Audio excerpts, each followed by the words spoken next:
Hello વિદ્યાર્થી મિત્રો, હું છું વિજય પટેલ. બાયોલોજીની અંદર આપનું હાર્દિક સ્વાગત કરું છું.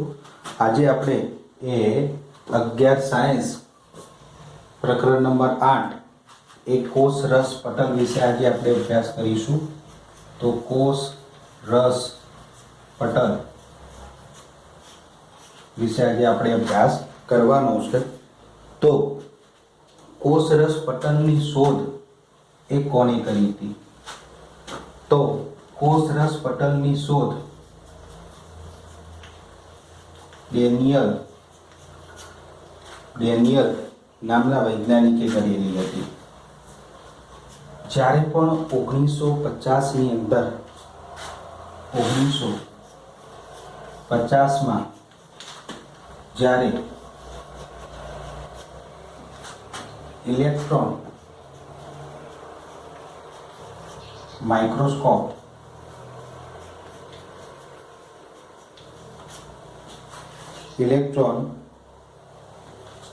માઇક્રોસ્કોપ ની શોધ થઈ ત્યારે કોષ રસ પટલની વિસ્તૃત રચનાનો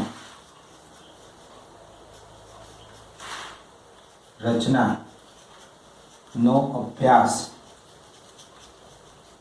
એ સરળ બન્યો. એટલે કે 1950માં જ્યારે ઇલેક્ટ્રોન માઇક્રોસ્કોપની શોધ થઈ ત્યાર પછી કોષ રસ પટલની અંદર શું જોવા મળે છે, શેનો બનેલો છે, એને આસાનીથી અભ્યાસ એ સરળ બનેલો છે. કોષ રસ પટલ સામાન્ય રીતે એ લિપિડનો બનેલો હોય છે. કોષ રસ પટલ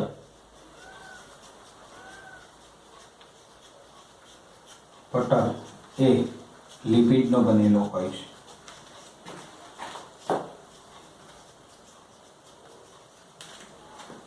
કોષ રસ પટલ એ દ્વિસ્તરીય રચના ધરાવે છે. કેવી રચના ધરાવે છે? દ્વિસ્તરીય રચના. ઉપરનું સ્તર, નીચેનું સ્તર, આ રીતે દ્વિસ્તરીય એ રચના દર્શાવતો હોય છે. લિપિડનો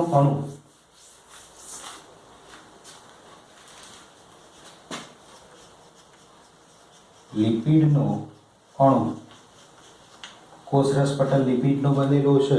તો લિપિડનો અણુ એ મુખ્યત્વે એ શીર્ષ અને પૂંછડી એમ બે ભાગ દર્શાવતો હોય છે.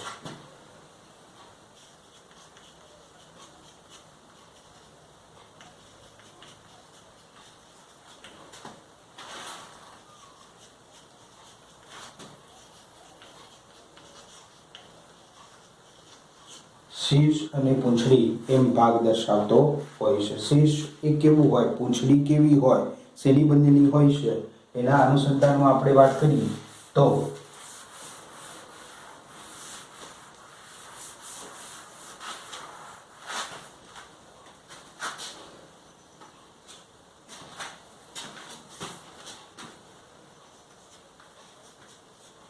લિપિડનો શીર્ષ વાળો ભાગ એ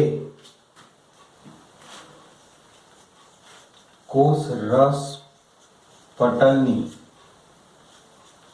બહારની બાજુએ ગોળાકાર સ્વરૂપે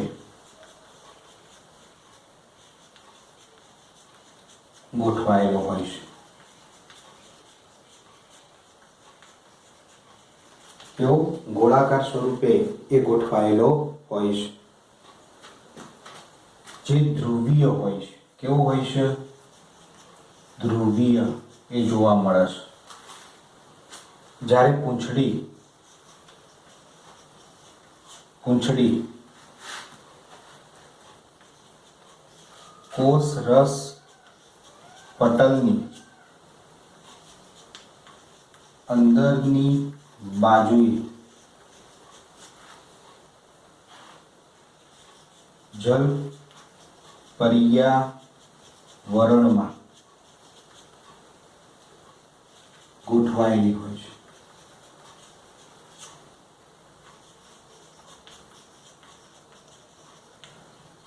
જે અધ્રુવીય એ જોવા મળતી હોય છે. એના અનુસંધાનમાં હું જો એક આકૃતિ દોરું તો કેવી બનશે? તો આ રીતે ગોળાકાર સ્વરૂપે આપણને ખબર છે કોષરસ પટલ એ દ્વિસ્તરીય રચના દર્શાવે છે. તો આ જે ગોળાકાર ભાગ દોર્યો એ શીર્ષવાળો ભાગ છે. તો એવા ઉપરની તરફ દ્વિસ્તરીય એટલે નીચેની તરફ પણ આ પ્રકારે સ્તરો જોવા મળશે. તો ઉપર અને નીચે આ બે છે, આ ભાગ આ બંને શીર્ષવાળા ભાગ છે. શીર્ષ બે શીર્ષની વચ્ચે એ પ્રવાહી જલ પર્યાવરણ જોવા મળે છે. વિવિધ પ્રકારના અણુઓથી એ રચાયેલું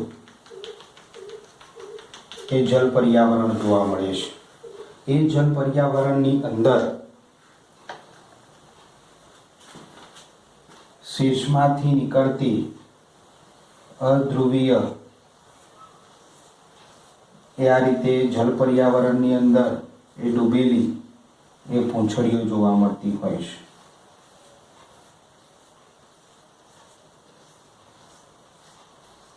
આ રીતે પૂંછડી જોવા મળતી હોય છે. તો આ પૂંછડી વાળો ભાગ છે, જે શીર્ષ અને પૂંછડીની ઉપર એ બે તમને રજૂઆત કરી એના અનુસંધાનમાં આ આકૃતિ છે.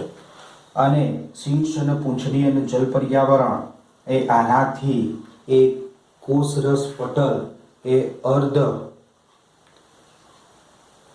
અર્ધ સ્વરૂપે જેમ જસ્ટ જેલી હોય છે, દરેકે જસ્ટ જેલી ગોળી ખાધેલી હશે બરોબર, તેમ એનું બંધારણ જોવા મળે છે.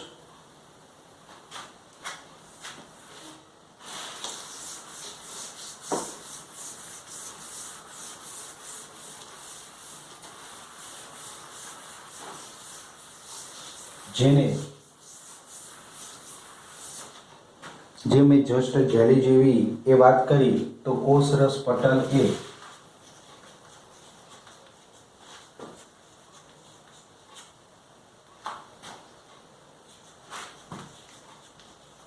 અર્ધઘન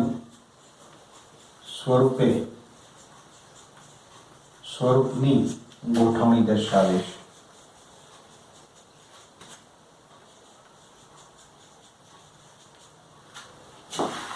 બીજું,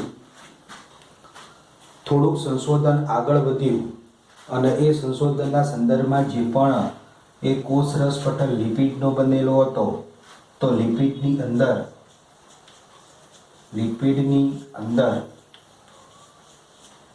ફોસ્ફરસનો અણુ પણ જોવા મળ્યો.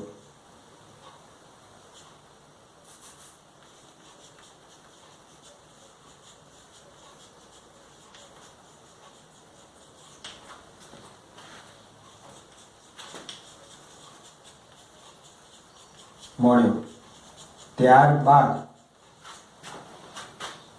કહેવામાં આવ્યું કે કોષરસ પટલ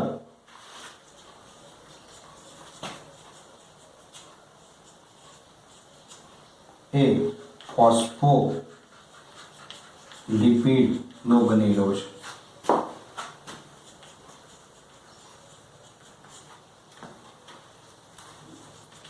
આ જે ફોસ્ફોલિપિડ છે એ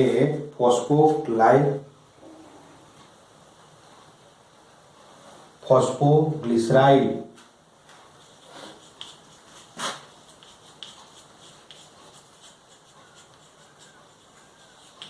સ્વરૂપે હોય છે. તો કોષરસ પટલ એ ફોસ્ફોલિપિડનો બનેલો હોય, જે એના બંધારણની અંદર ફોસ્ફોગ્લિસરાઇડ એ જોવા મળતો હોય છે. તદુપરાંત ત્યારબાદ ધીમે ધીમે જેમ સંશોધન આગળ વધતું ગયું તેમ એ કોષરસ પટલની અંદર એ પ્રોટીનની પણ શોધ થઈ. તો જે કોષરસ પટલ ફોસ્ફોલિપિડનો બનેલો હતો એ તો ખરો જ, પણ જેમ સંશોધન આગળ વધતું ગયું તેમ કોષરસ પટલમાં પ્રોટીનની પણ શોધ થઈ.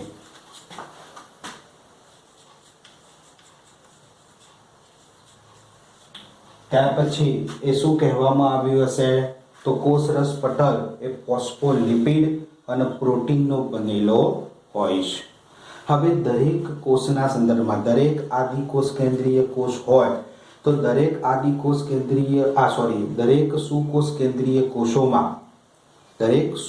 કેન્દ્રીય કોષોમાં પ્રોટીન અને ફોસ્ફોલિપિડની રચના તો સરખી હોય છે, પણ ફોસ્ફોલિપિડનું પ્રમાણ અને પ્રોટીનનું પ્રમાણ એ દરેક સુકોષ કેન્દ્રીય કોષોમાં એ ભિન્ન એ જોવા મળતું હોય છે. ઉદાહરણ સ્વરૂપે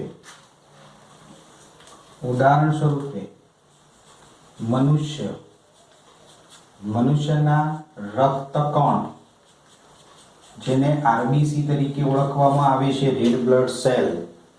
તો રક્તકણની અંદર કોષરસ પટલમાં પ્રોટીન અને ફોસ્ફોલિપિડનું પ્રમાણ કેટલું? તો પ્રોટીન અને ફોસ્ફોલિપિડ લિપિડનું પ્રમાણ એ કેટલું જોવા મળે છે?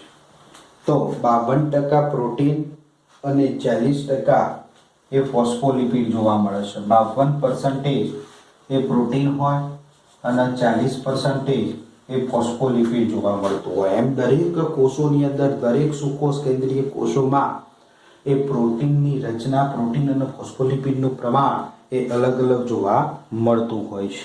ત્યારબાદ પ્રોટીન મુખ્યત્વે કોષરસ પટલમાં પ્રોટીન મુખ્યત્વે બે સ્વરૂપે ગોઠવાયેલા હોય છે. તો કોષરસ પટલમાં પ્રોટીન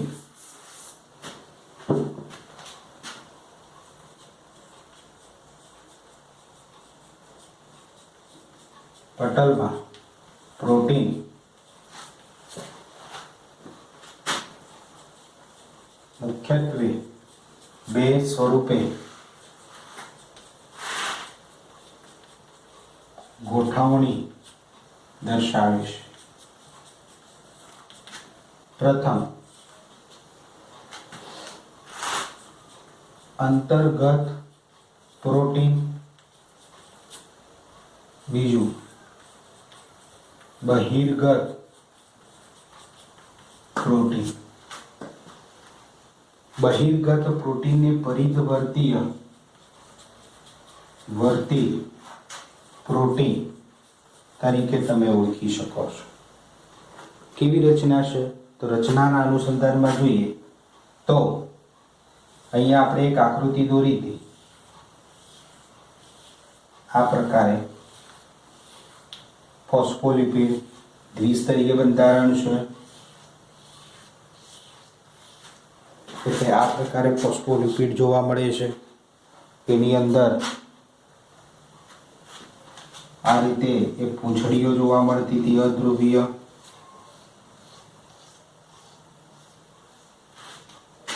એની અંદર પ્રવાહી હતું.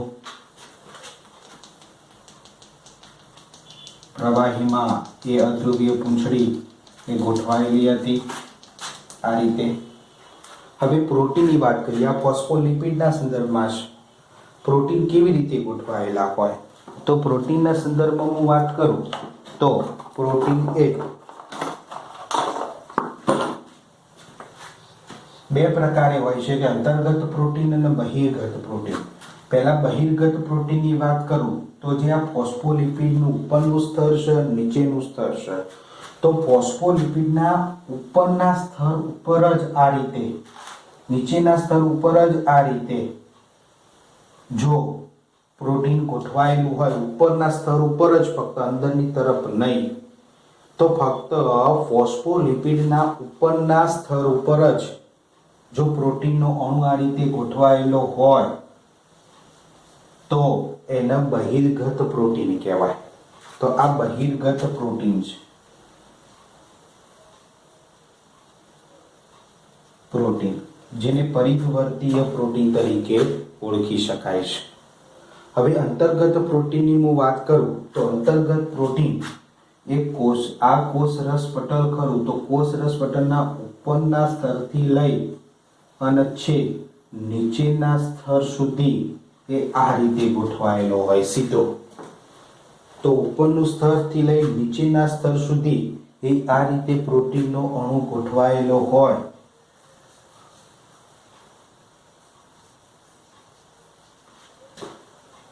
તો આ પ્રોટીનને તમે અંતર્ગત પ્રોટીન કહેશો, પ્રોટીન તરીકે ઓળખવામાં આવે છે. તો કોષરસ પટલ એ પ્રોટીન અને ફોસ્ફોલિપિડની સંયુક્ત રચના છે. એના અનુસંધાનમાં આપણે ફોસ્ફોલિપિડનો અભ્યાસ કર્યો અને પ્રોટીનનો અભ્યાસ કર્યો. હવે આના અનુસંધાનમાં આપણે એક કોષરસ પટલનું એ બંધારણ, જેને ફ્યુઇક મોઝેઇક મોડલ કહે છે, એનો વિગતવાર અભ્યાસ કરીશું.